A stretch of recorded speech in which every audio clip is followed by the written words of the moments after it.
Anyway, welcome everyone. It's been an amazing year for the Shark Research Program. My name's Frank Corvetto. I'm the Executive Director of the museum, and I believe this is our fourth annual, is that right? Fourth annual Probably 4 or 5. Shark Research and Education Program panel discussion. I think the first year that we took over the initiative in 2018, I don't think we did one. We did it in 19, 20, 21, 22, and this is our fifth. So I just want to thank everybody for coming here. It's been a really exciting year for marine life off the beaches of Long Island. As you all know, if you've read the papers and maybe have seen some of our panelists on lots of media outlets talking about what's happening in our waters here on Long Island. It changes every year, but there's some good things that are happening, and they're all good things according to the environmentalists here that are going to be speaking about what's happening in our oceans. So. The overview today is to introduce our Chief Field Coordinator, Greg Metzger, and then he'll introduce all the panel speakers shortly, and then we'll have the panel speakers just give a little input to everyone about their work and who they are and what their affiliation is to the Shark Research Program, and then we'll open it up to the audience for questions and answers. I also got some questions. When some of you registered online, you submitted some questions online, so I'll read some of those out towards the end of the program if we didn't answer those questions that some of you wrote in for when you signed up for the program. So with that, I want to introduce you to a dear friend of mine. Greg and I went to college together at LIU Southampton many years ago, and Greg is the Chief Field Coordinator for the SOFO Shark Science and Education, Research and Education Program. I'm not sure if he's going to go into the history of the co-founders of how we got this organization up and running, but the work that he has done and the team that he has put together to sustain all the data that's been collected over the years has just been so amazing, and I can't thank you enough for doing that work and putting all the effort into collecting the data and creating all the necessary sustainability information to protect the animals that we're looking to protect. So with that, I'd like to introduce you to Greg Metzger, our Chief Field Coordinator for the Shark Science Research Program. Thank you.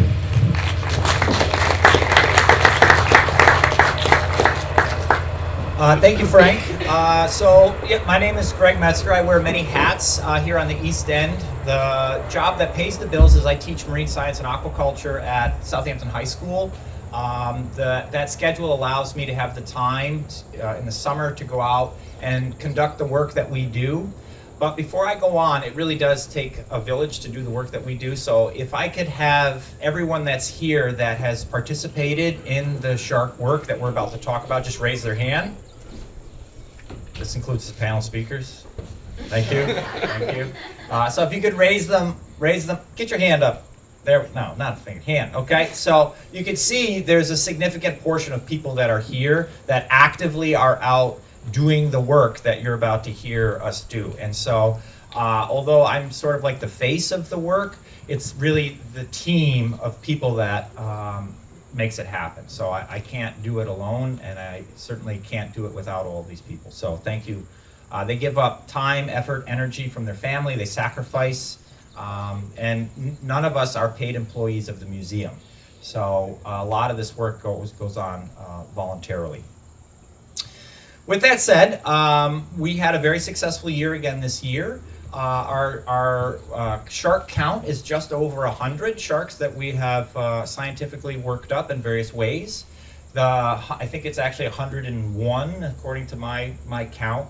Out of those 101 individual sharks, it represents 9 different species of sharks. Those species are, let me pull up my cheat sheet here. We have blue sharks, we have sharp-nosed shark, which is actually a new species for me.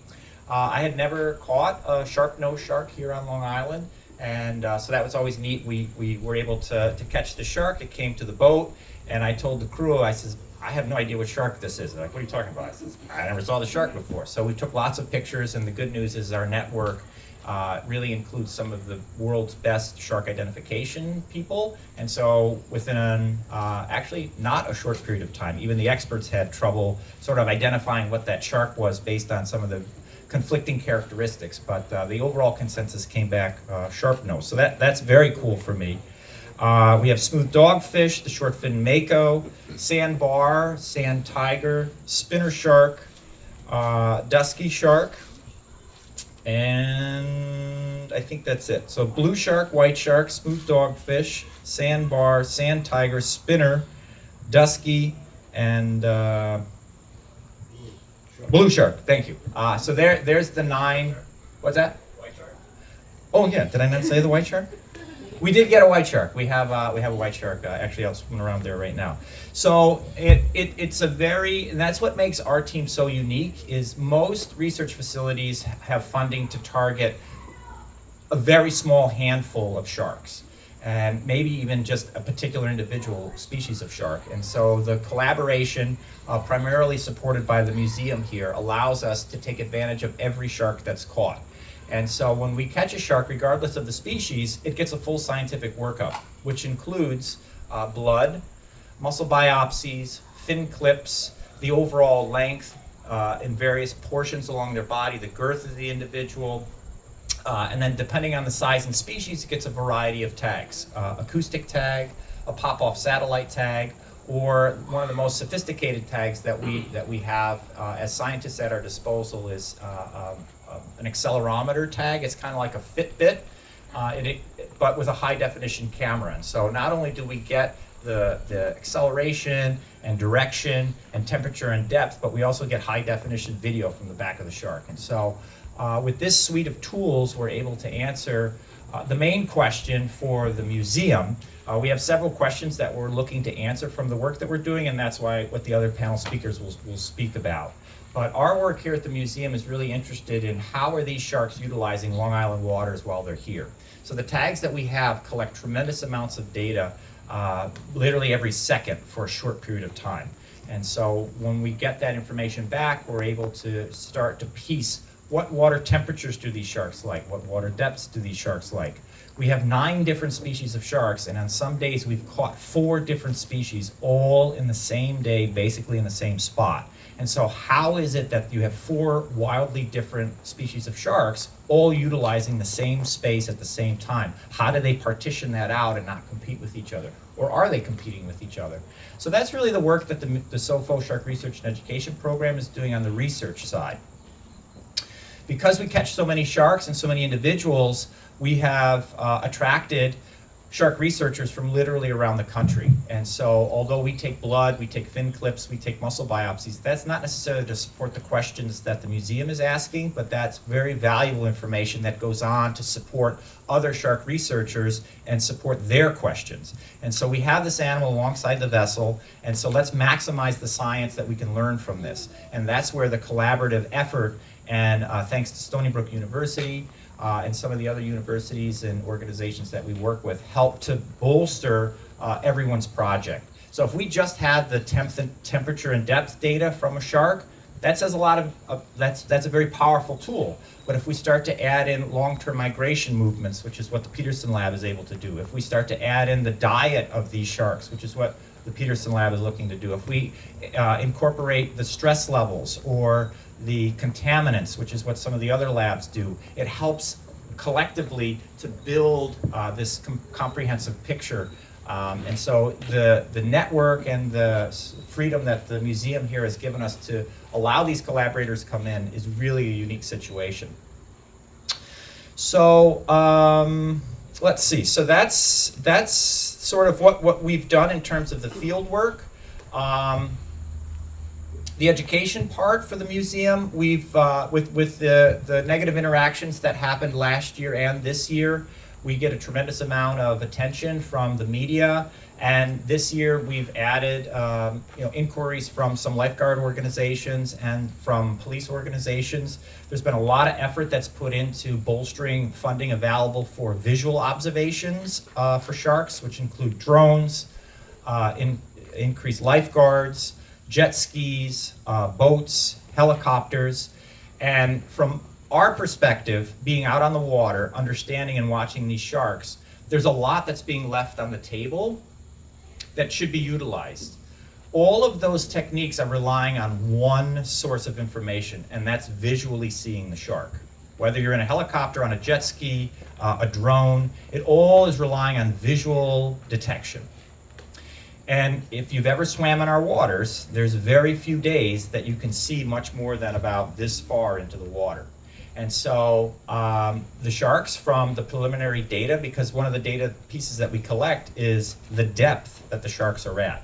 And we're fortunate to have depth data from multiple species of interest to the negative interactions that are happening. And so the initial analysis of, well, how much time are these sharks spending in that top 3 feet where they could be seen, it's less than 5%. And if it's a sand tiger shark, which has been sort of the culprit to some of the bad business that's going on, it's 1.1% of the time a sand tiger is in the top 3 feet where you would be able to see it. So from our perspective, as from an education perspective, we feel that there are other confirmed methods that should be incorporated in trying to deal with these negative interactions. And we're getting our information from the state of Massachusetts, from the state of California, and from the state of Florida, which have been dealing with these negative interactions for decades. So this is not a new phenomenon. It's been happening all over the world for decades. It's new to New York, but it's not a new phenomenon. And so let's not try to reinvent the wheel, and let's go to these places that have been dealing with this and see what they do.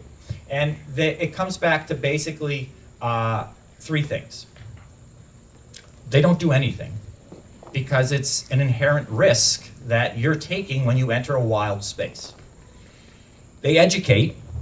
These are the sharks that are here. This is typically what you want to do to reduce your chances of a negative interaction. And you do research to better learn what temperatures do these sharks like, what depths do they like, how close to the beach are they, when are they here, when are they not. And that also feeds back to the education component, because then you can better inform the people that, well, the water's only 60 degrees right now, so your chances of a negative interaction with this species, and this species is greatly reduced. You decide. You all have choices and take inherent risks when you wake up in the morning. Do you put your socks on or you don't put your socks on? Because the stairs are slippery usually when you put your socks on, because the cleaning lady just came. Do you speed or don't you speed? Well, if you do speed, do you go 5 miles over the limit? Do you go 40 miles over the limit? We all take inherent risks just living our lives. But what you choose to do is based on your experience, the information you have. And so I feel that as an education component, we should be educating the general public to the best of our ability, based on our research and observations, as to how to interact with a more conserved ocean, which is really what's happening. We have a more conserved ocean. Everybody's been championing save the planet. Well, this is what a save the planet starts to look like. We have more food in the water, which for Long Island in the summertime are menhaden, which means we have more predators in the water. I can remember when I first came to Long Island 20 years ago, if you saw a whale on Long Island, it literally made national news. Now they're a pain in my neck because all I want to do is catch the sharks that are on this bunker school, but there's 3 whales floating around in there trying to eat the bunker, and I can't fish because I don't want to hook a whale. So, we're seeing a more conserved ocean, which is a good thing. Our job is to educate the public on how to interact with a more conserved ocean. And so I think that's covered what we've done, the research component and the education component of the work. So with that, we have a few other people that are going to share their perspective. We have Dr. Bradley Peterson from Stony Brook University. We have Chris Paparo, Fish Guy Photos. We have Captain Matt Burke, and we have PhD candidate student Brittany Smith from the Peterson Lab. And so each of these individuals have a spoke in the wheel that results in the SOFO Shark Research and Education Program, and each of them bring an expertise, and I'm excited to hear their perspective and share their work with you today. Once they're all done, like Frank said, we'll open the audience to question and answer, and we'll do that until we run out of wine, and then the event will be over. So thank you all for coming. One of the most precious commodities we have as humans is time, and you've chosen to spend a few hours with us. Did I say a few hours? We'll say a few minutes. A few minutes with us today, and I hope that you feel that the time spent here is worth it. So with that, Dr. Brad Peterson. I should be on just Okay. good. There you go. guess let me let you know why I'm sitting at the table, how the Peterson Lab and Stony Brook got affiliated with the South Fork Shark Group. As many of you are aware, wind power is becoming more and more of a reality off the south shore of Long Island. And there are two cables that are coming in to the island, one off of East Hampton and one off of Smith Point. And so our lab is involved with both of those. We're one of several groups working on the East Hampton approach, and we're leading the charge for that off of Southampton, Smith Point. In Smith Point, we decided that we wanted to focus on animals that would probably be at greatest risk of being affected by the magnetic field produced by that cable. And so we were looking at elasmobranchs, the sharks, and we picked 5 species that are kind of known for being at the bottom. When we started the project, we determined that we wanted to tag 100 individuals of each of those 5 species. Well, you can imagine that that's a rather large amount of work to do, and so we decided that we wanted to partner with the group that's had the greatest success of capturing sharks off the south shore of Long Island, which brought us here. So for the last 2 years, we've been partnering with South Fork Natural History Museum and with the shark group here, and doing basically what Captain Metzger had already mentioned. I'm not going to talk about tags because the smart person at the end of the table will be able to really address the tags. What I will talk to you about is kind of this idea of understanding how things are changing. I don't think that many of us would argue the fact here that our climate is changing and that our waters are warming up. And in my 20 years on Long Island, I've seen things that were in our systems leave and things that have now come in that weren't there before. And so in this perspective, one of the things that we're interested in is looking to see how the changing movement of animals might affect the diets of the large predators. Right? Your top predators are a great canary in the mind, letting you see what is happening with the changes. And so what our lab is planning to do with that young man sitting over there in the striped shirt leading the charge is we take samples of the poop. There's really no other nice way to say it. We take cloacal swabs, and that allows us to then metabarcode, use the genetics of what was in that waste to determine which particular species were consumed by that animal. And so being able to do that over a series of years will give us a good idea of kind of how their diets might be changing. So that's one very exciting aspect of what we're doing, is looking at that. I think I'll move it on to the fish guy. Thanks, Brad. Hey, everybody. My name is Chris Paparo, Fish Guy Photos. I also work at Stony Brook, but my involvement with the shark research here at SOFO has always really been through Fish Guy. I went to school with Greg, Frank, and the other member, Toby, who kind of, the 4 of us kind of initially started this program. And my role is, I like to say I'm the promoter. I'm out there, speaking. I was in Huntington actually Monday night speaking about the work that we do. I write for a bunch of different publications, magazines, and if you follow me on social media, you'll see I talk a lot about the work that we're doing here. I think for me personally, the education is the most important part. I hear a lot of people say, we have a shark problem on Long Island, but if we didn't have sharks, we'd have a problem. So I really like to try to get the word out there the best that I can through my media channels to just get people to not be afraid of sharks, to understand them better, see the role that they play. So really, again, that's kind of my role in this team. This one's already on? All right. My name is Captain Matt Burke, and similar to Greg, I'm a science teacher during the school year, and so that also allows me quite a bit of time to work during the summer with this incredible group. My real role as a vessel captain is to tell jokes and have jokes pointed at, essentially. That's my primary role. Secondarily, I go find sharks, and so if there were one thing that I were going to try to impress on a crowd, it would be that we see so much in the media about sharks, negative interactions, the swarming numbers, the infestations, the the changing species that are here that never used to be. And I can't tell you how many days these poor individuals who spend lots of time on my boat go out and grind it out for 6, 8, 10, 12, 14 hours in a day, chumming the water incredibly hard with perfectly presented baits, and we don't get a bite. We are doing everything in our power to bring sharks directly to our boat and interact with them.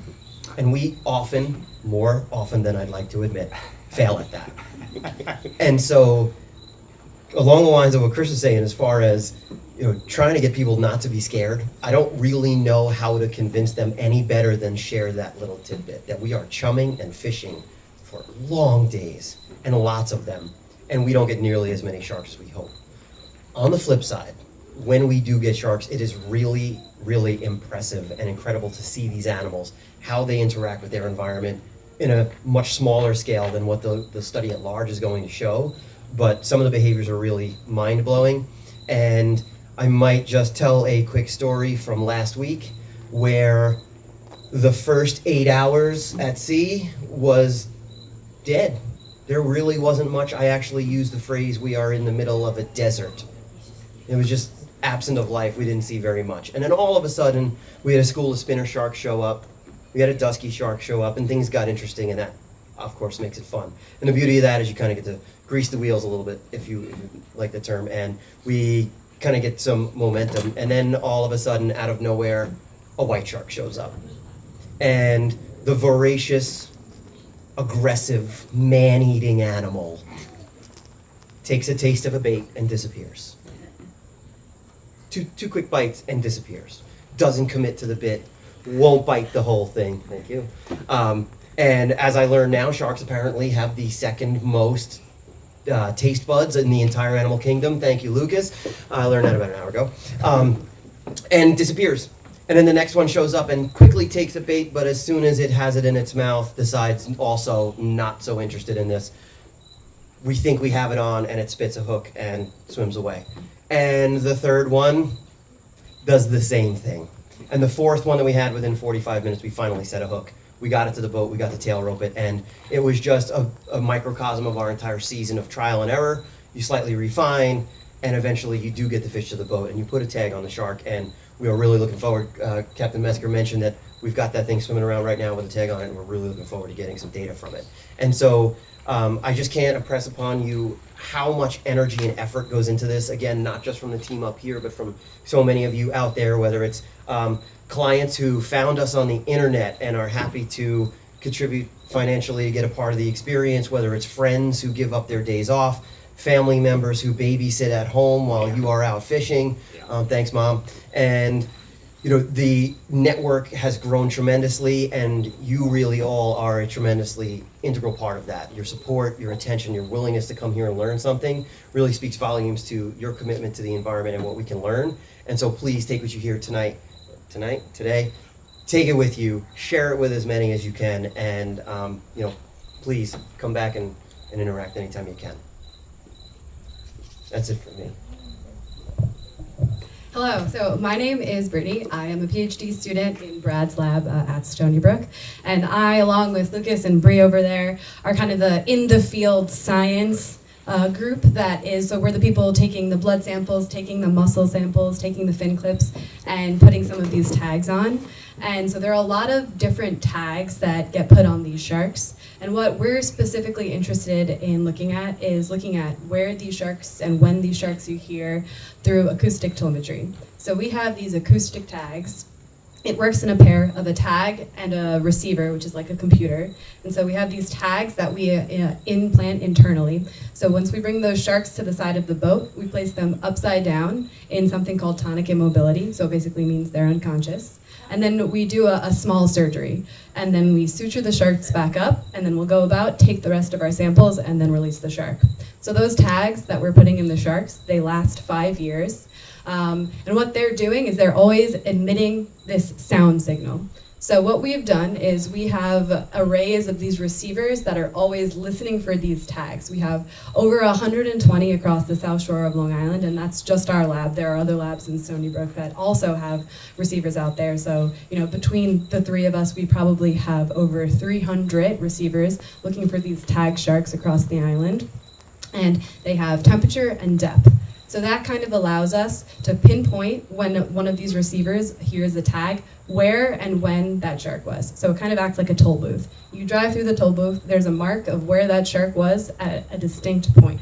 And so something that we've been doing recently is we've been arranging our receivers almost like cell phone towers. So if this tag can be heard by more than one receiver, just like NCIS can triangulate your phone call to one spot, we can find a shark exactly in one location. And so along with that depth, we have where they are in the water column. So whether we're looking at that cable export, seeing if it's looking at their movement affecting that, or specifically I'm interested in the offshore artificial reefs that we had, how these different sharks are using the offshore artificial reefs as pit stop. Are they using it as shelter? Are they foraging there?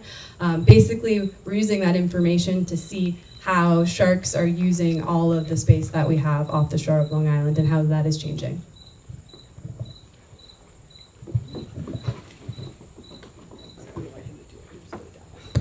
So thank you, everyone. I did forget to mention, you can't have a shark talk without some drama, right? So I actually have two very short stories of drama to get you excited before we go on to the question and answer. Thank you, panel speaker. So what this does is it gives you a sense of the scope of work that we have, and if you feel, based on the levels of expertise, you can direct questions to particular individuals, or we'll sort of field them appropriately. So no good shark story is complete without bites, right? So it's kind of like watching a NASCAR race or a hockey game, right? You don't really care about who wins, you just want to see the drama. So, one of the techniques that we use is if we catch sharks that are very small, I have a cooler on the vessel, and so we'll fill the cooler about half full of water, and we'll lift the sharks and we'll put them in tonic immobility upside down in the cooler. And so what that does is it makes it safer for the shark because they're on the boat, and it makes it safer for us because they're contained. Normally, if they're too big to fit in the cooler, we have to lean over the side of the boat and we work the shark up over the side. One thing, in addition to flipping them upside down, I like to do is if you can cover their eyes, it helps to calm them down even more. So turning them upside down and covering their eyes are two ways when you first get the shark on board to slow them down. So I always wear gloves because I'm usually leadering the line, so it just helps to add a layer of protection. And so we had a small dusky shark in the cooler, and I go to cover its eyes with my right hand. And so as I'm bringing my hand to cover its eyes, the shark comes up and it grabs a hold of these 4 fingers. The entire vessel goes pin drop quiet. And nobody's moving, including me. So I have my 4 fingers in this tiny little dusky's jaw. And I'm just waiting for it to basically take those 4 fingers off. But the shark is just holding on. And so I'm able to sort of wiggle my fingers out of the glove and get my hand out because the shark didn't clamp down. It just was holding on.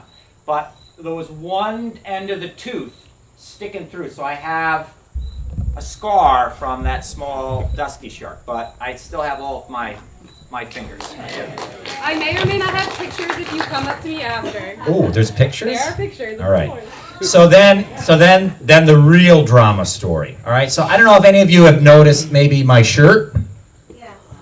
If you've seen that. So this one's real juicy. The last 2 weeks we've been on a Young of the Year white shark expedition. So for the last 2 weeks, myself and the team has been out specifically trying to target Young of the Year white sharks. And so it was day 2 of the expedition. We see a small white shark finning on the surface.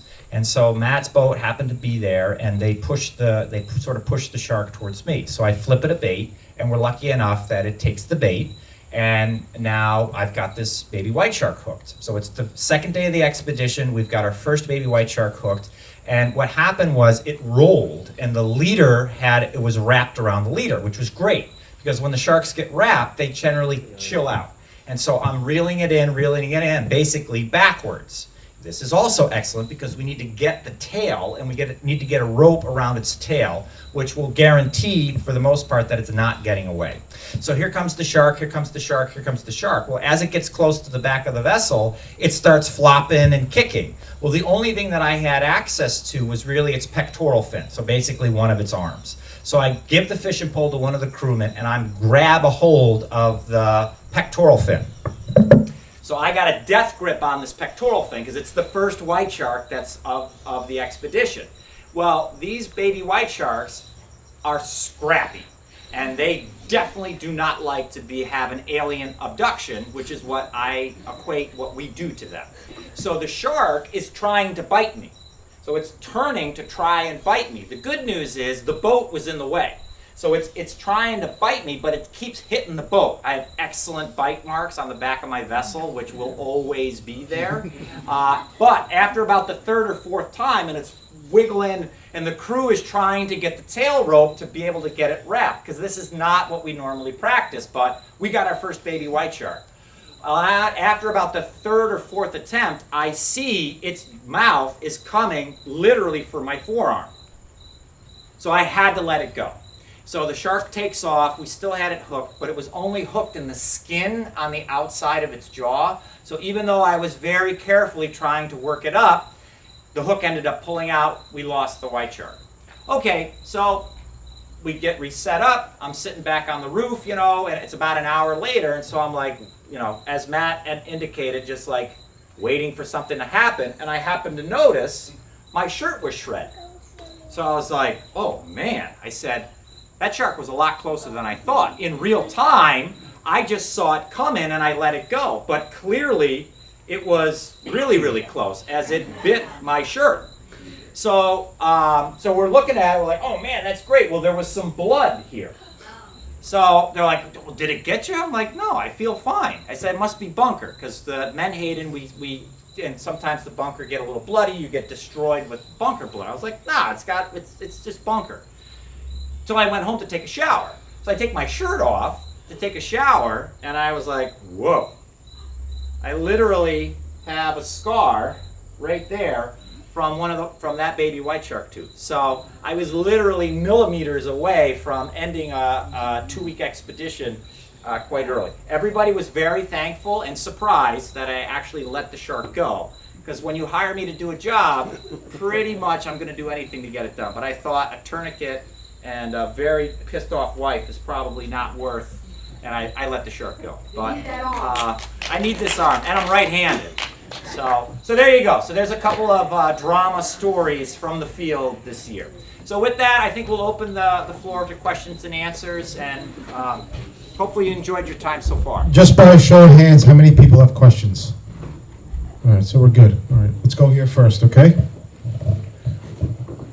Okay, this is for Brad. You mentioned the cables coming in from the wind farms. And I recall reading some years ago about sharks attacking transatlantic cables, but there's different kinds of signals. Do you have any feeling for which kind of signals are more likely to attract a shark? That's a really excellent point, and it's not so much the difference in signals, it's the difference in the shark species and how they react to that magnetic field. Some are attracted and like they think they're going after prey because they use this way that they have to sense these fields as perhaps finding prey. Some of them use it as they move away from it. And so it's not so much that the signals are changing, but how the individual species of shark are reacting to that magnetic field that's being emitted by them. So, we are interested in kind of the bottom forage feeders, the sandbars, the sand tigers, those kinds of ones that are really staying close to the bottom. And so I don't know how they're going to react to it, but it may be exactly how you are what you've read before. Thanks. I'm interested in the sonic tags. And you say there's a network along the south shore of Long Island. But but I don't imagine the sharks spend their time swimming back and forth along the south shore of Long Island. I imagine a lot of them will want to go south or go visit Europe or something. And is there anybody further south that can pick them up, that you're connected with, or anybody, you know, in England or Europe or something? Yeah, Because so I'm sure they're going, they're not just going back and forth. no, yeah, fish move. So the sharks that we have here, they spend almost all summer just going up and down the coast here, from the beginning of July till the beginning of September. We have them on our receivers. So our receivers, they go all the way. We have receivers out in Queens by the Rockaways, all the way to. We personally have receivers all the way out in by Georgia Capon, and then so some of the other labs have receivers all the way out in Montauk. And so this network that we've all collaboratively created is actually a really pro to acoustic telemetry. So across the entire eastern seaboard, in Europe, on the west coast, everyone who has acoustic receivers, or almost everyone, collaborates and they put their data in together. So we're able to track some of our sharks, some of our fish that will, move down to Florida. We've had sharks that go to Florida and then they come back in the summer up to Long Island. But these sharks spend a very decent amount of time here in the summer, just off the south shore of Long Island. And so different shark species will spend different amounts of time in different areas. Like for instance, some of the thresher sharks. We only ever get thresher sharks on our receivers out in Shinnecock and east of Shinnecock. We don't really pick them up in, Fire Island or Merches, but we only really get our Duskies near Fire Island and Merches. So they're using the shore differently versus species, but they are most definitely here all the time. Can you talk about the 2 dogfish that you just got an email? Oh yeah. So actually recently, last week, some of our dogfish tags, we got an email from someone who had detected our dogfish tags in New Jersey. So, he gives us when and where they were detected. We give him the species and the length. And so we have this collaborative network of scientists all working together on sharks and looking how they're moving up and down the entire East Coast. Which is, we get some of the really big white sharks. So very occasionally we'll get this one white shark that comes back and forth. It's a 13-foot white shark from Massachusetts who will come back and forth every single year. So they're definitely around. I was just going to say, you pick up a lot. That's not you pick up a lot of other people. Yeah. So Yeah, from that's what I was gonna say. the receivers, we don't just pick up our tags. We pick up tags that any tag that any scientist has put out, and then shares kind of cooperatively within the system what that species is. So we don't specifically tag white sharks, but we have white sharks, hammerhead, threshers, black tips, spinners, anything that people have tagged, we can also pick up and see when they were here. And other fish. Other fish. We also have black sea bass, bluefin tuna. What else do we got? We have Crabs even, don't you? horseshoe crabs, lobsters, anything that you could think to put a tag in. We've put a tag in it, and we can see when it's here. So it's a very comprehensive network along the entire eastern seaboard, the entire East Coast. So if their sharks swim anywhere along the coast and it's heard by any of these receivers, regardless of the organization or the scientists that are putting it out, there's a network and a database that all that information goes to and is available for everyone. Just Hi, I'm sorry. One last comment on that note. Sometimes, though, you don't actually know if that tag is what it was originally. In fact, I had a colleague last year who called me quite excited about a black sea bass that had been tagged off of Shinnecock and ended up in Greenland. And of course, that wasn't him swimming up there. That was him being eaten by a seal, and the seal tag now being tagged by that. So you do have to use a little bit of... That's great. Hi, excuse me. Yeah, just the last couple of years, we had noticed about there's been more shark attacks. It seems along the south shore of Long Island particularly, and we had the 5 around 4th of July, and then recently it seemed a more serious one in Rockaway, a woman that said lost about 20 pounds of flesh from her leg. And I grew up in Long Island Sound in the last 40 years, been out here, and I never heard much about it, but it's just in the last couple of years, and I was wondering if you guys were able to have an idea of what species it was it sand tigers, and you know, what you make of this sudden increase in attacks or negative incidents, as you put it. Who's getting thrown under the bus here? All right, go for it, fish guy, and then we'll. Yeah, I mean, there have been some confirmed cases on which species were doing the biting. Sand tigers have been the ones that they've gotten tooth fragments from. Now, for those that are not familiar with a sand tiger, these are the ones you're going to commonly see in a public aquarium, long teeth hanging out of their mouth. You know, so they're often swimming in those shallow waters. Also, keep in mind, like something like a sand tiger shark, if you look at a sand tiger that's, say, a 6-foot or 7-foot sand tiger, their eyes are this big. They're tiny compared to, say, a mako shark of the same size that has really big eyes, or a white shark. Because sand tigers live in these dark, murky areas. You know, so they're hunting in these dark waters. They're picking up other senses. They're using their Epilea lorenzini to pick up on electrical pulses that everything gives off. You know, so when they're swimming through that dark, murky water, you're splashing around, you kind of sound like a school of bunker to that shark, and they go over, and they don't have hands. They can't be like, wow, he's pretty strong. You know, they got teeth, you know, so they're going to take that bite. So yeah, so that's a big part of it. But sand tigers, it's also been assumed duskies and sandbars might make up a lot of those other bites. There's been a lot of misconception about the rockaway bite. You know, you had mentioned 20 pounds. Think about what 20 pounds of a human would look like. Just think about yourself. How much flesh would need to be removed to equate 20 pounds? And I've seen that figure. I actually had the privilege of seeing the unedited videos, the photos, and it was more along the lines of about this big and about that thick.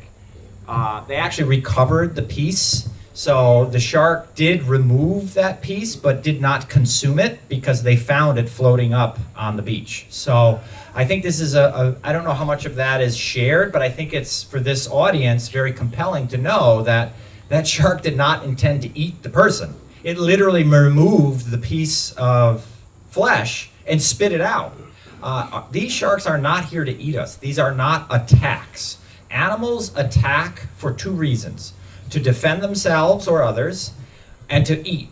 And if these sharks, regardless if it was that 3-foot dusky that bit my finger, or the 10-foot white shark that was feeding on the whale that fish guy caught the other day, we would not get out of the water. It would be horrific damage. You would not be fixing any of these shark interactions with a Band-Aid. They would not be going back to the beach the next day with their family, which is exactly what happened with the quag bite. So these are not attacks. They're a bad day at the beach. It's bad luck. And so I can't ask the sharks, well, you know, why'd you bite the person? But there are things that we observe in the field that may lead to why. A lot of the sharks that we interact with are less than a year old. They're a baby. What do babies do? They put everything in their mouths. Can we expect that baby sharks might be doing the same sort of thing? I can't tell you how many times we've had baby sharks come up and bite the plastic float. They come bite the prop. They bite the swivel. They bite the GoPro. They bite seaweed that's floating by. So they're biting all kinds of things, trying to figure out and learn from their environment. Like Chris said, they don't have hands to figure it out. They've got their mouths. Our skin has zero defense against the sharpness of a shark. So even though it's just a superficial nip to them, it could cause what appears to be significant wounds to us. The other thing that we see, a lot of the sharks feeding on these bunker schools are about 5 to 6 feet long, about 100 to 120 pounds. And they're bumping into each other, they're nipping each other as they're trying to compete to get that bunker. Well, how big is an average person that might be floating on their surfboard or standing in or around the bunker school or swimming in and around the bunker school, which from my investigation is the situation for most of the shark bites that happened last year. Most of those people were in or very close to the edge of bunker schools. These sharks are here feeding on the bunker. So if you're a person about 5 feet long, about 100, 120 pounds, right on the edge of the bunker school, and there's 4 or 5 sharks, you're in their way. So why would it be any different for them to bump into you or give you a nip as they do with each other, as we've watched several times and you come out with a shark bite. So I think that in my original monologue, education is the single greatest thing that we should be pouring money into to create safer beaches. Because none of you are going to leave today, unless you're unable to hear the words coming out of our mouth, thinking, oh, there's no solution. This is ridiculous. We need more drones, right? So I hope that sort of answers your question. It was not 20 pounds. It was maybe a pound. They didn't consume, it did not eat the flesh that it removed. Was it a horrific experience? Was it terrible? Yeah. Is it preventable? Absolutely not. There are certain things that you can do to reduce your chances. Don't swim in a bunker school. If you go to the beach and there's bunker there, do not get in the water. Now, if you did get in the water, are you guaranteed to get mowed down by a shark? No, people have been doing it thousands of times all summer long. But you can reduce your chances. The individual in Quogue was standing on the very edge of the sandbar. So there was a very large sandbar that was in front, and he was standing on the edge of that sandbar, right on the edge of the deep water, trying to catch a wave. Well, where do sharks swim as they're looking for their food? Right on the deep side of the sandbars. So there are things. Did any of you think about that? Do any of you know that? You do now. So that's something that you can do to reduce your chances of having a negative interaction with a shark. Don't swim near bunker schools, and don't stand waiting to catch a wave on the edge of a sandbar, unless it's a calculated risk that you're willing to take. And that's where I keep championing we need to spend more money on educating, setting up mobile shark shacks. How great would it be that we have a pop-up mobile shark shack at any beach that the museum chooses to pick for that day, and have this conversation. I'm hitting 50 people today. Imagine if we popped up at various beaches throughout the summer, we would hit thousands, potentially tens of thousands of people that we've now educated. Well, that's a good idea, right? So, sorry. So I don't know, did I answer your question or not? It was pretty good. Okay. I just had one last one. Yeah, go for it. Brittany, it seems most of the attacks are along the south shore, along the beaches, right? And you've been tagging, you mentioned Shinnecock, Peconic Bay, Long Island Sound. Do you find them there too? And there's just wondering if there's much risk there as well. Yeah, Push the button. There you go. So we have, not this summer, but every past summer we've had receivers out in Shinnecock Bay. We have receivers inside of Great South Bay by Kismet and Yellow Bar. And other labs have different arrays inside the bay, but we never really see much inside of the Peconic Bay, which is to say we mostly have them. A big caveat of what we do is we only get detections where we put receivers. So we're kind of picking spots where we think are the best interest for sharks maybe, or where we're interested in. So most of them are kind of in western Peconic, all the way out to we had one by Orient. Just mostly striped bass and weak fish we hear out there. Inside of Kismet and Yellow Bar, which is Great South Bay, we get sand tigers. So some of the work that we've seen and a lot of work that the Frisk Lab has done, lots of sand tigers inside of Great South Bay, using Great South Bay as a nursery ground and just area where they hang out. I'll just add too, so prior to my time at Stony Brook, I worked at the Long Island Aquarium for many years. And I've worked with a lot of local fishermen in the Peconic Bay, and I have seen baby sandbars and baby duskies that they would catch and send me pictures for ID. So they are up in the Peconic as well. But like Brittany's saying, you're only going to detect them if one, they're tagged, and two, if we have the receiver there for that. I just wanted to follow up with the shark bites a little bit too. Just when we hear about a shark attack at the beach, everyone I talk to is, or even after one of my lectures, that's it, I'm never going in the water again. But that person gets in their car and drives home. You know, from the New York State website, on average, 3 people a day die in the state of New York in their cars. You know, and this summer we've had some bites. We had one fairly serious bite, but most of them, like Greg said, are a couple stitches and they're back at it. But yet, every one of us will get in our car right now, and as far as risk, you might 10 and 2 on the steering wheel, no radio, you're paying attention, or looking cool, drinking soda, you know, eating, texting. Maybe you go out at night and you have a beer and you get in your car. You know, these are all things that people do every day and don't even think twice. And at that point, you're hurting somebody else. You know what I mean? So I just always like to bring that back to like the amount of people that are swimming in the ocean right now.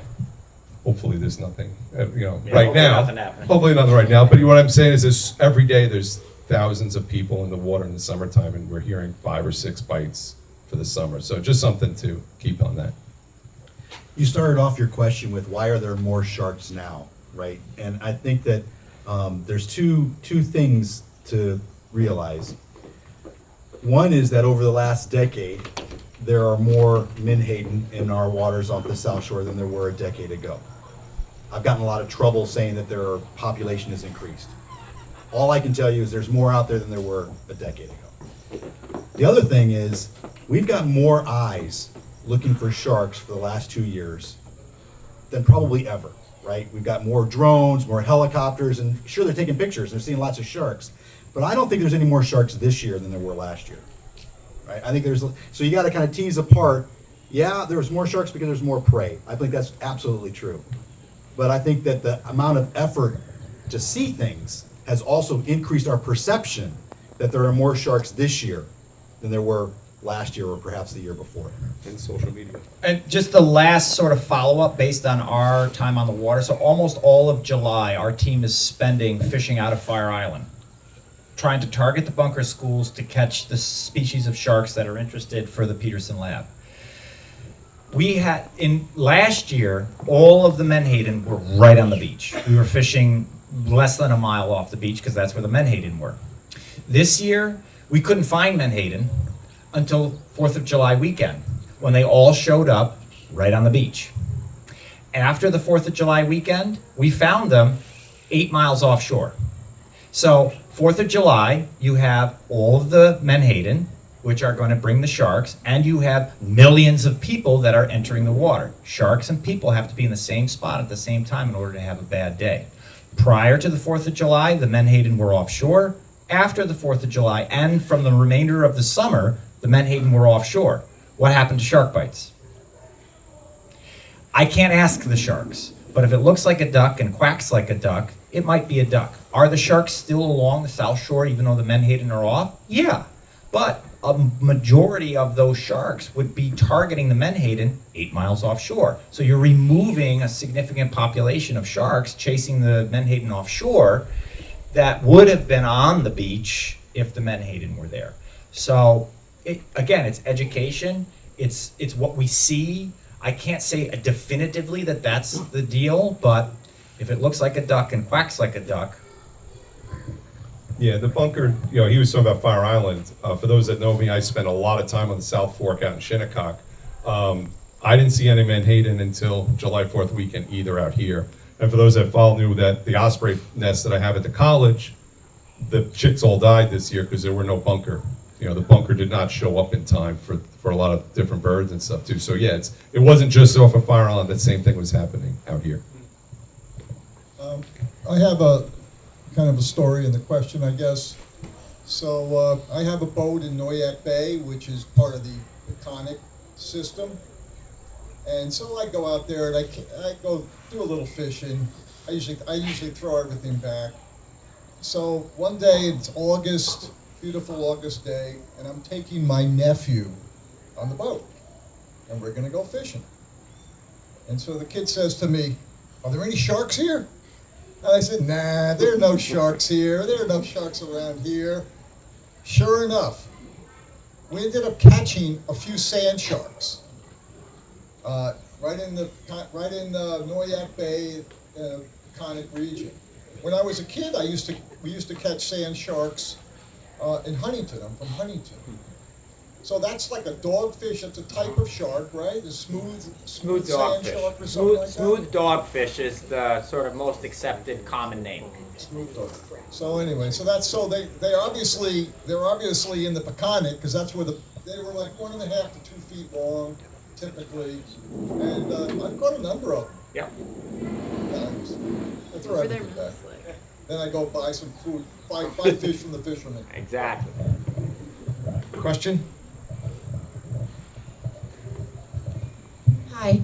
You have mentioned that there is a change in the species or the types of sharks because of the warmer waters. I'd like to know about that. And also, what impact do the sharks have on the other marine life? I'm talking whales, I mean, I've seen a lot of whales, I've seen a lot of dolphin this summer. The dolphin, the seals, I'd just like to know how that all, whether they're predators of some of them. I assume the seals are being hunted by some of the sharks. I'd just like to know what the impact is with the other marine life. What did I hire you guys for? You're just making me answer the question. Yes. Yeah, so the thing with the sharks is they play a role in the big picture. So yeah, of course they're feeding on stuff below them, and that's what helps keep populations healthy. I'll use a seal example. You mentioned seals. Generally, we don't have seals here in the summer months. When I say generally, it's because the water's a little bit too warm. But places like Montauk, we're starting to see gray seals hanging out year round. Little Gull, Great Gull Island up on the off the North Fork. So we'll use them as just an example with, like, say, adult white sharks, because that's one of their food items. Adult white sharks, if they're there, they're going to keep a population of gray seals from getting out of control. So you remove the white sharks, there's nothing to eat the gray seals. They get out of control, they'll eat all the cod. Now there's no cod that feed other fish, so it could be a domino effect. So, having a shark there keeps seal populations in check, which keeps us locally around here. The same thing is said for, if there's too many bunker, that could be a problem also. So again, you need those predators to kind of keep everything in check. So yeah, there is definitely checks and balances among all of them. Right, now I understand that. I know that it works that way. Are you seeing any imbalances or anything changing, in terms of the amount of bunker or whatever?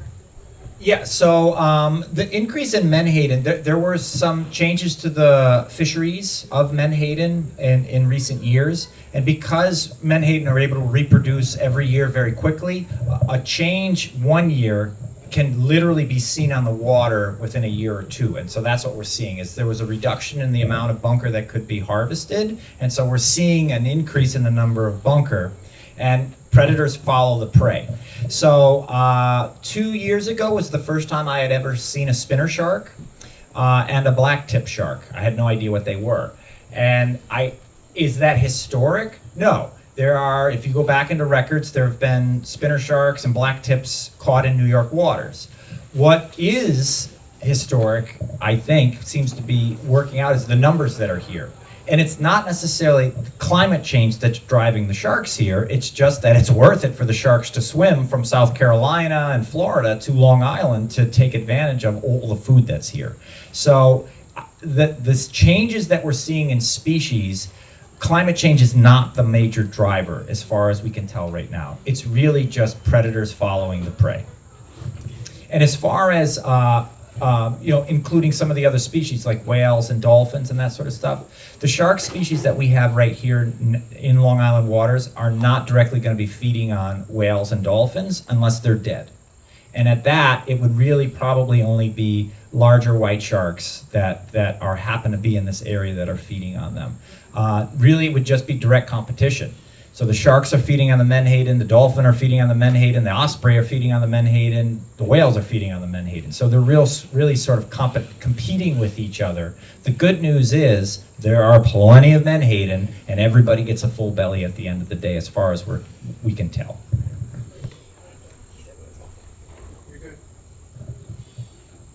As far as the incidents that you said, when you're able to identify the type of shark, I imagine that you don't have enough data, like the tags. It's not a tagged shark, so you can identify it that way. But is it like by the bite mark, or how do you tell what type of shark was involved in the shark incident if it's gone? Anybody else wants to talk? Yeah, you guys. So this is not our area of expertise for this panel.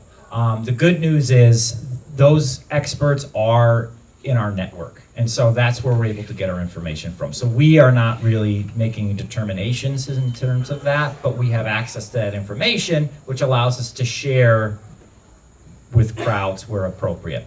So there's a couple ways that the experts use to try to identify the animal. One is if there's some part of it left, i.e. tooth. That's slam dunk. You get the tooth, you do the DNA, bam, it tells you it's a sand tiger. No doubt about it. Normally that doesn't happen. So then what the second sort of round is looking at the actual scratches or bite mark. And based on the bite marks, each shark has a very different set of teeth. And so based on the sort of the bite marks and the scratches that are left, you could sort of edge your bets as to what it might be. Including with that, where was the individual? What time of day was it? How deep were they? So you try to put together sort of a complete package and then narrow down or eliminate, these are probably not the shark, and then these 3 or 4 could be. And so there are, in addition to that, you can also, if it was done quickly enough, and again, this is where sort of an education initiative would happen, as part of the emergency response, I would love to see sterile swabs, because the shark is going to leave its DNA on the individual. And so if part of the response was to take sterile DNA swabs, you could then, instead of having the tooth, you would have their spit or their slime or some of their skin or some of their tooth resin. If it was done immediately upon getting to the individual, that would also could then have DNA done on it and could potentially positively confirm. So when I say that the response that the states and municipalities have been putting forward is leaving a lot on the table, this is just one more example of things that they're leaving on the table. You know, we're championing to try and get at these areas, these individuals, to consult with somebody. Based on the public response that's going out, it seems as though there's very little consultation with actual shark experts. And so I would just encourage you to, if you have access to politicians or anybody that would be interested, you know, let them know that we exist. It doesn't have to be us, but please try and consult with shark experts that have been dealing with this, and I think then we would see more positive impacts of the effort and money that's being spent. So that's how sort of it goes in terms of identifying the shark. Hi there. This has been a really great, informative panel. Thank you. I'm not sure if any of you have heard of this product. It's called Shark Bands. You wear it, looks like a smartwatch, goes around your ankle, emits a magnetic pulse. Allegedly, it's supposed to disrupt the ampullae di Lorenzini, and the shark repels the shark. Is this nonsense, or does this thing really work? I mean, I have one. I haven't been bitten by a shark, right? Maybe it works. I don't know. Did I waste my money? So, I mean, I think, is that working? So, I think it is interesting because you tell anybody you have a magic bullet, somebody will buy it. I think what everyone would probably agree is that we don't have a good peer-reviewed data set to address the question from a scientific standpoint. It may be working, but as you said, well, you wear it, you didn't get bit, but I don't wear it and I haven't been bit. So until we have some global scale study being done, I always just caution the general public to look for scientific data. You know, that label about FDA approved on drugs is kind of a big thing too. You know, people can make any claims they want, and so at this point, I don't know that you're going to get a definitive answer from anybody that it works or it doesn't, beyond someone who's marketing that product saying it does work. Any objections? So, sorry. Oh, and I'll wear it. Are there any new technologies that are coming out that could and would help you in your work? Yeah, small go. Better batteries. Oh yeah. So we have all of these different types of tags that use satellites, that use acoustic telemetry. Kind of the big push right now is to make things smaller, to make batteries last longer. So not for sharks, but something that we just recently did with these tags is the size of a tag that I put in a shark is probably like that big. Sharks are pretty big. They go inside the body cavity. They can't tell. It's not any effect on them. Just this week we got some tags for fish that were the size of a Tic Tac. So we're always working to make things smaller, last longer, and kind of expand the range of what we can put them on. Just the other thing that would really help our work is more tags. Yeah. So the museum was able to purchase 10 of the pop-off satellite tags this year for us. We caught 101 sharks. So if we had 101 pop-off satellite tags, we could have put a pop-off satellite tag on basically, now some of the sharks we caught were too small to handle a pop-off satellite tag, but for us, if you're asking the question, what really would be the biggest game changer is, as I've said, not let data swim away. And so right now, these tags are brutally expensive. And so just the biggest thing that could help us realistically right now would be just to have more tags to put out on more individuals. We only had 10 pop-off satellite tags, so we were very selective in the individuals that go out. So just to expand on that also, Brittany points out that the tags are getting better, but one of the other things that it really helps us do is as we get more tags out, we learn more about the animals, and then from the fishing perspective, I have better data to scientifically choose where I'm going to fish, how I'm going to fish, and when I'm going to fish there. And so the more, it's really not just more tags we learn about more animals, the more tags we put out, the better access we have to them, the more efficiently we can go out. And so instead of fishing 110 boat days and catching 101 tags, perhaps we fish 80 and get double the sharks because we are much more dialed into their specific behaviors based on what we've learned from prior tags. And so I think it's really exponentially beneficial as we put out more tags, and certainly better tags that last longer or collect extra information. Hi, thank you so much. I'm curious with the kind of detection that the beaches on TV that you see, as soon as someone spots a shark or gets bitten and they throw up drones and the helicopters are flying and the people are watching more, but you had said that visual sightings are not that effective. Correct. So all that says is they're there, they're near the surface, but if they're below the surface or they're swimming out further, it doesn't seem like that would be very helpful. So I'm not a politician, and I don't have to give a politically correct statement. If you're directly asking me, and when the news media directly asks me, so what's your opinion of the current approach? It's not a complete and total waste of time, effort, and energy, but you're leaving a lot on the table. You are only relying on visual as a source of information. And as I've shared today, the sharks that are in our waters that are doing the bad behavior right now, according to our analysis, we need to do more to really refine it, but it's looking like it's less than 5% of the time. So currently, I believe the governor has spent, it was initial, I think almost 300,000 initially, and then when the shark bites happened that 4th of July, she coughed up another $1 million. So it's almost $1.3 million that has gone into just supporting visual detections. More drones, more helicopters, more jet skis, and I didn't hear anything about training. So you could see all you want. I don't know if you guys watched the news, but you have one of the initial reports that came out initially was the school of 50 sharks that were spotted. They were black drum.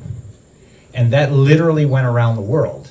They've since retracted that, but during the moment, nobody cares about the retraction, it's about in the moment. We saw those, our lead scientists and I, we didn't believe, because sometimes they are talking, but they show like B-roll of something else. We're like, this cannot possibly be the actual video that they're claiming is 50 sharks. Because it was obvious that it was not a shark. And then it turned out that that was the video. And so it's not even just about seeing them, it's about having proper training to identify shark or no shark. And one of the things that we do is, it's almost impossible to tell the species of shark. So we can do a pretty good job, and Chris does an amazing job of collecting lots of drone footage. So we've looked at hours of drone footage, and we've gotten really good at identifying what is a shark and what's not a shark. And for public safety, that's really all they care about. But to get down to the actual species is almost impossible unless you have it in your hand. We have black tip sharks and we have spinner sharks here on Long Island. Both of them are brown on top, white on the bottom. Both of them swim in schools, both of them jump, both of them spin, both of them have black tips. The only way to tell the difference really between a black tip and a spinner shark is you look at the one little anal fin that's on its belly. So how are you going to see that from a drone or a jet ski? If it has a black tip, that's the spinner shark. If it's white, That's the black tip. So scientists, I have no idea who played that magic, but that's literally how you tell the difference between a black tip and a spinner shark. So how are you going to see that visually? I was gonna say. One of the things, you just turned off me. Am I good? Okay. One of the things also to, in this, to keep in mind, again, from a non-political, so I'm not a politician, there's an element of wanting the public to feel safe. And for seeing helicopters go over the top and drones out there, right, and it makes people feel safe. But as far as being able to address the issue of achieving greater safety, those aren't always the same thing. And so, I think that there's a strong, as Chris mentioned earlier, we have, how many people in the audience saw Jaws? Raise your hand. Did you see Jaws as you were growing up? Okay, my mom refuses to stand in the water after seeing that movie. There is a visceral fear of the water in people's mind. And so I think that what you're seeing is a response to try to deter that fear. And I think that what Captain Metzger is saying is there are probably better ways to invest those funds to actually improve public safety. And we're trying to get the right ears to make that argument. And even with the drones, like you brought up, they're looking. I think me and you had this conversation, it might have been somebody else, but they're not even doing it standardized. So for example, if a beach is flying a drone, they should be recording how many hours they're flying, how many sharks they're seeing, and keep a record of that and do it scientifically, because that maybe could actually help us. If they just put up a drone and see one shark, oh my God, the shark's over here. But maybe they fly that drone every day, all day long, and only see one shark. So unit of time effort, that would be actually valuable. So getting back to Greg, train the lifeguards to do it scientifically, so that maybe could help answer some of these questions, as opposed to just randomly flying in circles. Do a grid pattern. I mean, the Peterson lab, they program their drones to do seagrass stuff where they push a button and it does a grid pattern and it takes pictures and does. They could do that also, and that could be very valuable data moving forward. But they don't even know that this exists, because based on our experience, they're not consulting with shark experts. I don't know who they're consulting with, but based on what has actually been done, they are clearly not working with shark experts, and that they're leaving a lot on the table. Well, we're working. I've just spent the last 15 days basically leaving at 5 a.m. and getting back at 9:30 trying on our white shark expedition. So there's only so much that we can do, and none of us. This is all our volunteer. There you go. So. So what can we do to help? This is one initiative that we feel very strongly about, as far as from the education component, is trying to get into the ears of anybody that's charged with public safety to speak with somebody that is a real shark expert. So we've been in contact with, we have had a few people contact us. I've told them that visual observation is leaving a lot on the table, and we have not heard back. There's all kinds of reasons why. They might be busy, they might be on vacation, there hasn't been a shark bite. So, if there's something that, normally we don't leave with such a strong mission as far as like what you could do to actually make a difference. But I think this year more than ever, one thing that you could do to help is to encourage people charged with beach safety to contact shark experts and use their expertise to help craft more appropriate public response. I'm not saying it has to be us. I'm just saying anybody that is a shark expert.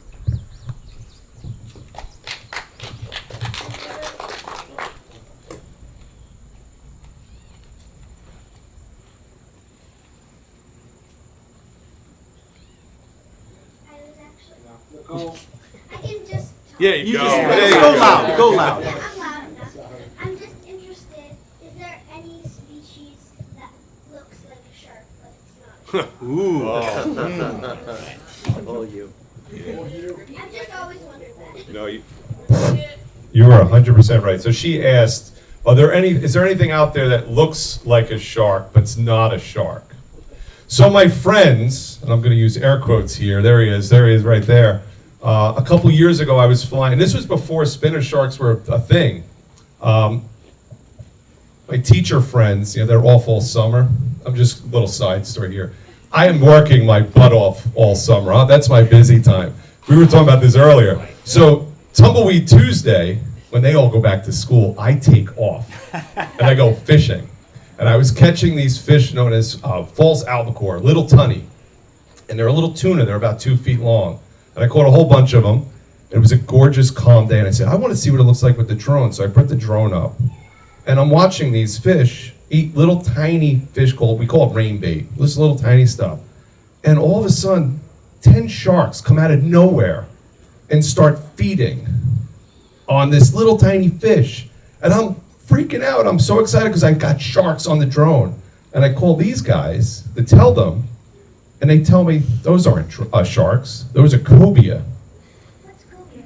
Good question. So cobia is a pretty big, they can get pretty big. They get like 70 or 80 pounds. And they have a rounded head, and when you look down at the top of them, they got big pectoral fins that stick out just like a shark. So from the air, a cobia looks like a shark. Now, I'm the fish guy.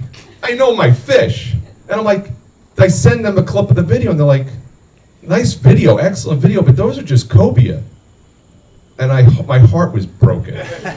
Because I'm like, I just got this amazing footage that I've never seen anybody get on Long Island, and they just broke my heart. And they're like, yeah, but it's still really cool. You had like 10 cobia, which if it was 10 cobia would have been awesome also. But I was excited about the sharks.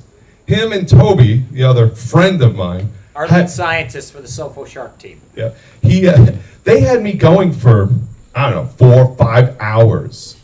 Me thinking that I was looking at cobia. And I got home, and I'm zooming in on the video, and I'm examining it. So even myself, the fish guy, was confused because it looked, I knew it was a shark, but then when they said cobia, I was like, it could be a cobia. They look very similar. And I remember zooming in, and I finally like blew up the picture, and I sent it to them like, that's a shark. And these two started laughing at me.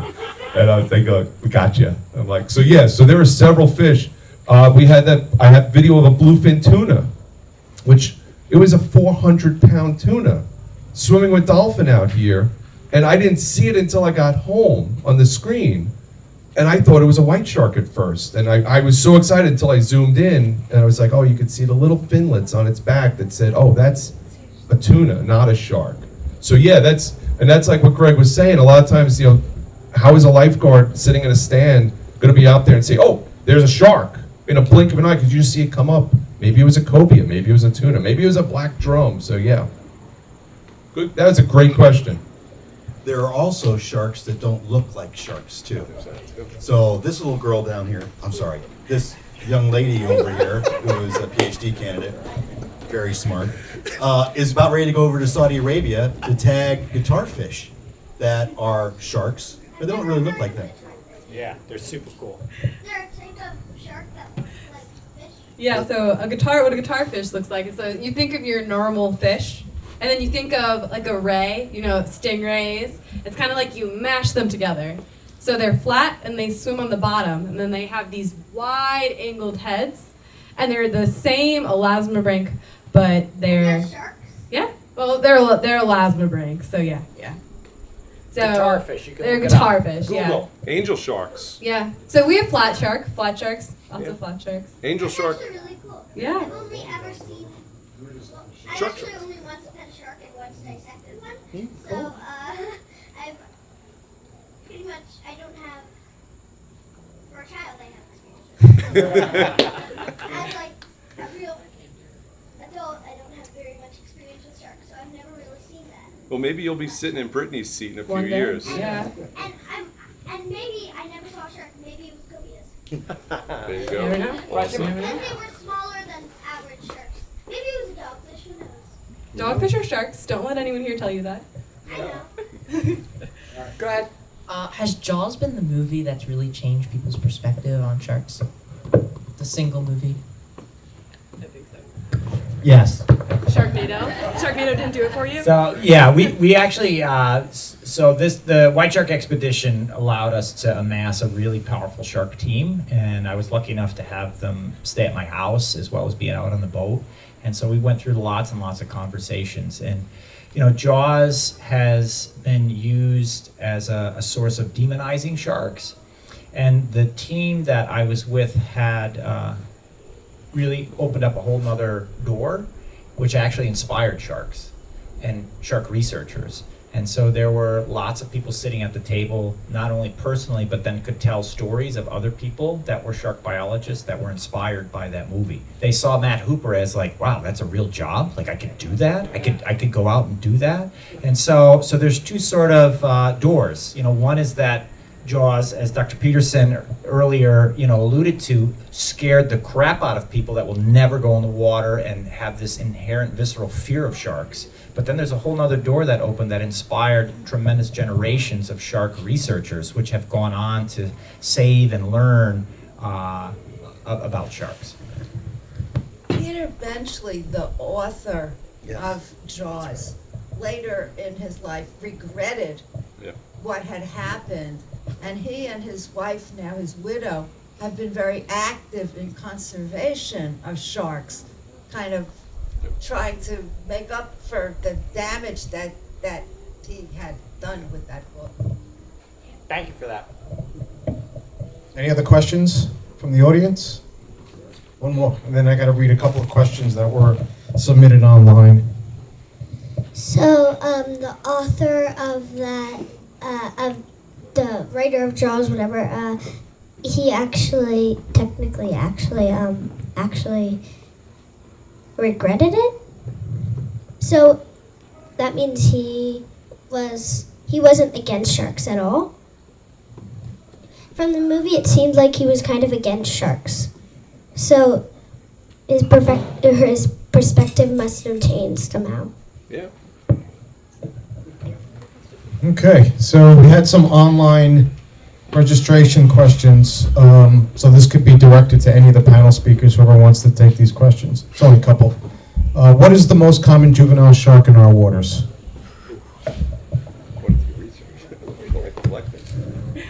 So according to our research, both last year and this year, the most common juvenile shark that we catch is the dusky shark. That's what we catch. I think, though, if you just put that aside and just looked at populations, it would probably be the smooth dogfish, but feel free to correct me if I'm wrong. Yeah, I would say that the commercial fishing industry would argue that it's a smooth dogfish. And spinies as well. Okay. Second question. Is there evidence of a reproductive strategy that includes the South Shore of Long Island? Is there evidence of a reproductive strategy that includes the South Shore of Long Island? Well, I think the battery's dying. I think the battery died. Okay. Well, I think a lot of the research, and correct me if I'm wrong with this, has shown that Long Island is an important nursery ground for many sharks. Where they're actually reproducing, I don't think there's much knowledge on that. Those are still questions that we ask. We catch a lot of these young baby sharks here on Long Island, but are they born here? Did their parents mate here? Some of these sharks have a very long gestation period, so they could be moving around quite a bit. So that's a question that still needs to be answered. The only thing that we can definitively say is, like, for example, this is a known nursery ground for white sharks. And from some of the work we're seeing, that it's showing that it's a nursery ground for sand tigers and dusky sharks and sandbar sharks. So, yeah. So that sanctuary that work did is actually the New York Bight. So and it's not the bite like a shark bite, but it's BIGHT. So from Montauk Point to Cape May, New Jersey, along the shore, it's a flattened triangle. That's actually the known area. It's not just Montauk. The work that we did was out in Montauk, but the nursery ground is along the south shore of Long Island. Yeah, and I think that sometimes we get asked, what's the best thing that you guys have done? And I think the best thing so far scientifically that we've done is to actually confirm that New York Bight area is a nursery for white sharks. There are 3 confirmed nurseries in the world for white sharks. One is in Southern California, one is in Australia, and the third one is here along the South Shore of Long Island. Our work directly has confirmed that we have the only nursery in the entire Atlantic Ocean right here. So when asked, what's the best thing you guys have done, I feel scientifically that's what we've done. The New York Aquarium and the Wildlife Conservation Society has confirmed that the Great South Bay is a nursery for sand tiger sharks. So as far as I know, Long Island has been confirmed scientifically for those 2 species. But based on the work that we're doing and what we see, I feel that we could probably confirm that the New York bite is a nursery for several other species. There's 3 criteria that are required scientifically to be able to say an area is a nursery. And so it would just take a grad student or somebody to write those papers up to confirm the other species. I think we could probably do it. Okay. All right, so this is a question from the lifeguards at Robert Moses State Park. I think, Greg, you may have answered this already, but I'll reiterate the question. We have worked as lifeguards at Robert Moses for the past 30 years, as well as surfers. In the last 6 years, we've seen more marine life of all types. Sometimes we have thousands of people on the beach, hundreds in the water swimming. Drones are flown infrequently. Water patrol is becoming increasingly important, and we are watching, as always, monitoring the safety situation. What would be your recommendation to maintain a safe environment? I'm sure you mentioned this earlier, but I'd probably reiterate that if you can. Yeah, so what we can do, what you can do right now is, if you see bunker schools or feeding activity, pull people out of the water, know where your sandbar break is and try to limit the amount of people and time that you're spending in that area. And then, monitor water temperatures. Certainly, as water warms up or meets these various temperatures, just be more vigilant. And I would add an education component. That's pop-ups, pop-up tents. I think that's the easiest, cheapest way to really have the greatest impact of people. So, if anybody is interested in talking more about that or try to, leverage that or is willing to support that initiative, I'd be happy. I think all of us would be happy to chat with you after, or, if you get somebody that you think, wow, this would be exactly something they would like to get behind, you have our contact information, and we'd love to do that. So that was what I would do, is add the education component in addition to what's being done. Just to piggyback off of Greg, I lifeguarded for about 9 years in West Hampton, and although a pop-up is awesome, it's going to require quite a bit of an investment and planning. As a team of lifeguards the size of the Jones Beach crew, just mixing it up with people on the beach, having conversations with your beach goers, the bathers, on their way in the water, on their way out of the water. One of our best strategies in our very small beach club was to teach kids how to body surf safely if they're going to body surf, how to surf safely if they're going to surf.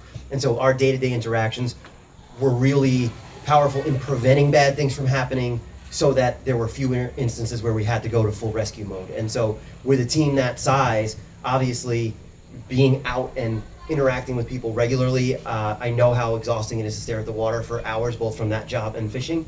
But during those breaks from the chair, if you can, find some time to talk to people in the water, in the shore, especially people who are wading knee deep, waist deep, that's a great thing to do, is be out in the water with them and explain to them, hey, I could tell you, don't be on the edge of the bar where it's going to drop off and get deep, or I could be standing there next to you and say, hey, watch this.